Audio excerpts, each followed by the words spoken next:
오늘 말씀의 제목은 본문 17절 말씀에 근거한 것입니다. 거기에 보면 주께서 내 곁에 서서 나에게 힘을 주심은 이라는 표현이 있죠.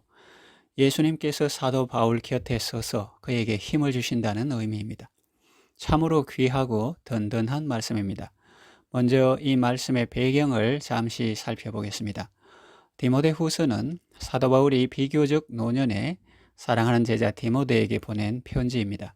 디모데후서 중에서도 마지막 부분입니다. 인간적인 눈으로 보면 그는 지금 상황이 좋지 않습니다. 주변 환경이 호의적이지 않습니다.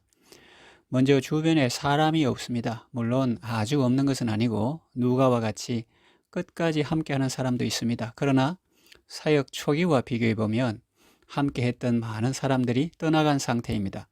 10절을 보면 데마는 이 세상을 사랑하여 나를 버리고 데살로니가로 갔고 라는 말씀이 있죠. 데마는 한때 사도 바울과 함께 했던 사람이지만 세상을 더 사랑했기 때문에 결국은 사도 바울을 버리고 데살로니가로 갔습니다. 뿐만 아닙니다. 그래서 걔는 갈라디아로 갔고 디도는 달마디아로 갔습니다. 그리고 12절에 보면 두기고는 세상으로 간 것은 아니지만 사도 바울이 에베소로 보냈기 때문에 지금은 함께 있지 않습니다. 그래서 인간적으로 생각하면 참 허전하고 쓸쓸하고 외로운 상태라고 볼 수 있습니다. 더 힘든 것은 적대적인 사람이 있다는 것입니다. 14절 구리 세공업자 알렉산더가 내게 해를 많이 입혔음에 주께서 그 행한 대로 그에게 갚으시리니 했습니다. 구리 세공업자는 아주 섬세한 일을 하는 사람인데 보수도 높겠죠. 요즘 표현으로 말하면 보석상 주인쯤 되겠습니다. 아주 점잖은 사람이고 사랑이 많은 사도인 바울이 그가 내게 해를 많이 입혔다고 표현했을 정도이니 그가 얼마나 사도 바울의 말을 대적하고 그의 사역을 방해하고 대적했을지 짐작해 볼 수 있습니다. 그런데도 사도 바울은 그를 미워하거나 복수를 생각하거나 그를 멸해달라고 구하지 않습니다. 다만 주의 손에 맡길 뿐입니다. 주께서 그 행한 대로 그에게 갚으시리라고 말합니다. 다만 디모데에게 너도 그를 주의하라고 말합니다. 또 사도 바울에게 힘든 상황은 육체의 연약함입니다. 사도 바울은 주님과 복음을 위하여 수고를 많이 한 사람입니다. 여러 지역을 여행하고 강의 위험, 강도의 위험, 동족의 위험, 이방인의 위험 가운데 살았던 사람입니다. 심지어는 그를 죽이기 전엔 먹지도 않고 마시지도 않겠다고 맹세한 유대인들이 40명이나 있었습니다. 감옥에 갇힌 때도 있었고 해상에서 표류할 때도 있었습니다. 여러 번 죽을 고비를 넘겼습니다. 그러면 몸은 고생해도 마음은 편했느냐? 그렇지도 않습니다. 동족 이스라엘의 구원을 위하여 큰 근심과 그치지 않는 고통이 있었습니다. 그리고 교회와 성도들을 위해서 밤낮으로 기도했습니다. 그의 육신은 많이 지쳐있고 쇠약한 상태입니다. 디모데에게 너는 겨울 전에 어서 오라고 하는 말이 우리에게 많은 것을 생각나게 합니다. 그리고 올 때에 내가 들어와 가보의 집에 둔 겉옷을 가지고 오라. 또 책은 특별히 가죽 종이에 쓴 것을 가져오라고 합니다. 춥고 외롭고 시력도 많이 약해진 상태입니다. 이쯤 되면 보통 사람들은 많이 위축되거나 낙심할 것입니다. 그러나 사도 바울을 보면 전혀 그렇지 않습니다. 18절을 보면 확신과 담대함으로 가득 차 있고 송영으로 마무리하고 있습니다. 19절 이하는 끝인사로 볼 수 있기 때문입니다. 18절 주께서 나를 모든 악한 일에서 건져내시고 또 그의 천국에 들어가도록 구원하시리니 그에게 영광이 세세 무궁하도록 있을지어다. 아멘. 그랬습니다. 어떻게 그런 열악한 환경 속에서 이런 담대한 고백과 찬양이 나올 수 있었을까요? 그 비밀은 17절에 있습니다. 예수님께서 사도 바울 곁에 서서 그에게 힘을 주시기 때문입니다. 그렇게 하시는 이유는 그로 말미암아 선포된 말씀이 온전히 전파되어 모든 이방인이 듣게 하기 위해서입니다. 그래서 주님은 그를 지켜주셨고 심지어는 사자의 입에서도 건져내셨습니다. 이 사자가 뭘 말하느냐? 이 사자에 대해서는 시편 57편 4절을 참조할 수 있습니다. 거기 보면 내 영혼이 사자들 가운데에서 살며 내가 불사르는 자들 중에 누웠으니 곧 사람의 아들들 중에라. 그들의 이는 창과 화살이요 그들의 혀는 날카로운 칼 같도다. 그러니 짐승사자가 아니고 말로 사람을 공격하고 상하게 하는 사람들을 가리킵니다. 주께서 그런 악한 사람들의 위협과 공격에서 자기를 지켜주시고 건져내셨다는 말입니다.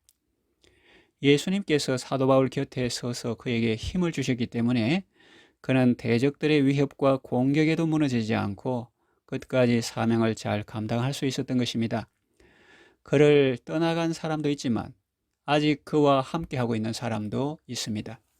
10절 같고 이런 사람들이 있지만 11절에 누가만 나와 함께 있느니라 했습니다. 끝까지 함께하는 사람이 있습니다. 어디 그뿐입니까? 아직도 신실한 사람들이 주변에 많이 있습니다. 사도 바울은 디모데에게 너는 어서 속히 내게로 오라고 명합니다. 그리고 올 때 복음사에게 필요하니 마가를 데리고 오라고 합니다. 복음을 대적하는 사람이 있지만 주님이 다 보고 계시고 다 갚아주십니다. 그리고 우리의 겉사람은 후패하지만 속은 날로 새롭습니다. 무엇보다 전능하신 주님이 지켜주시고 보호해 주십니다. 하늘과 땅의 모든 권세를 가지고 세상 끝날까지 우리와 함께 하십니다. 사람을 보며 세상을 볼 때는 만족함이 없습니다. 그러나 나의 하나님이신 예수님을 볼 때 우리에게는 참된 만족이 있습니다. 주님이 곁에 서서 말씀해 주시며 힘을 주십니다. 바울이 고린도에 갔을 때 약하고 두려워하며 심히 떨었습니다. 그때 주님은 말씀하셨습니다. 두려워하지 말고 말하라. 이 성중에 내 백성이 많다. 또 그가 로마행 배를 타고 죄수의 신분으로 해상에서 표류할 때 주님은 사도 바울에게 말씀해 주셨습니다. 두려워 말라. 이 배에 탄 사람들은 다 구원받을 것이다. 너는 가이사 앞에 설 것이다. 하나님은 이렇게 하나님의 사람들에게 끊임없이 말씀으로 함께 하시며 곁에 서서 힘을 주셨습니다. 모세에게도 그리하셨고 여호수아에게도 그리하셨고 엘리야에게도 그리하셨고 사도 베드로에게도 그리하셨습니다. 사도 바울에게도 그리하셨습니다. 그 하나님은 지금도 우리 곁에 서서 말씀하시며 우리에게 힘을 주십니다. 두려워 말라. 내가 너와 함께함이라. 놀라지 말라. 나는 내 하나님이 됨이라. 내가 너를 굳세게 하리라. 참으로 너를 도와주리라. 참으로 나의 의로운 오른손으로 너를 붙들리라. 이것이 바로 주님의 은혜요 말씀의 은혜입니다. 함께 했던 사람들이 혹 떠나가더라도 너무 낙심하지 마십시오. 끝까지 남아있는 사람이 있고 무엇보다 주님이 함께하고 계십니다. 대적하는 사람이 있어도 기죽지 마십시오. 그 사람도 주님의 통제 아래 있습니다. 주께서 그 행한 대로 갚으실 것입니다. 육신이 노화되고 연약해지더라도 낙심하지 마십시오. 주님이 곁에 계셔 서서 말씀하시며 힘을 주시기 때문입니다. 천지 만물을 창조하시고 우리에게 생명과 호흡을 주신 주님이 곁에 서서 도와주시면 어떤 어려움도 문제될 것이 없습니다. 우리를 부르신 주께서 우리가 주께서 맡기신 사명을 다하는 날까지 지켜주시고 보호해 주시고 인도해 주실 것입니다. 확신과 담대함으로 하나님께 감사하며 영광 돌리는 송영의 삶을 살아가시기를 바랍니다. 기도합니다. 하나님 아버지, 사도 바울의 삶과 고백을 통해서 우리에게 확신과 담대함을 주시니 감사합니다. 그의 사역 중에 배신하고 떠난 사람이 있었고 또 심지어는 대적하는 사람도 있었습니다. 그리고 그의 육신도 쇠약해져 갔습니다. 그러나 그는 사람들의 유무나 상황의 호불호나 자신의 연약함보다 더욱 주님께 집중했습니다. 언제나 예수님을 바라보았습니다. 예수님은 언제나 그의 곁에 서서 그에게 힘을 주셨습니다. 우리도 사명의 길을 걸어갈 때 언제나 예수님을 바라보게 하소서. 상황에 함몰되지 말고 어떤 상황에서도 주님을 바라보고 그 말씀의 은혜로 승리하게 하소서. 예수님의 이름으로 기도합니다. 아멘.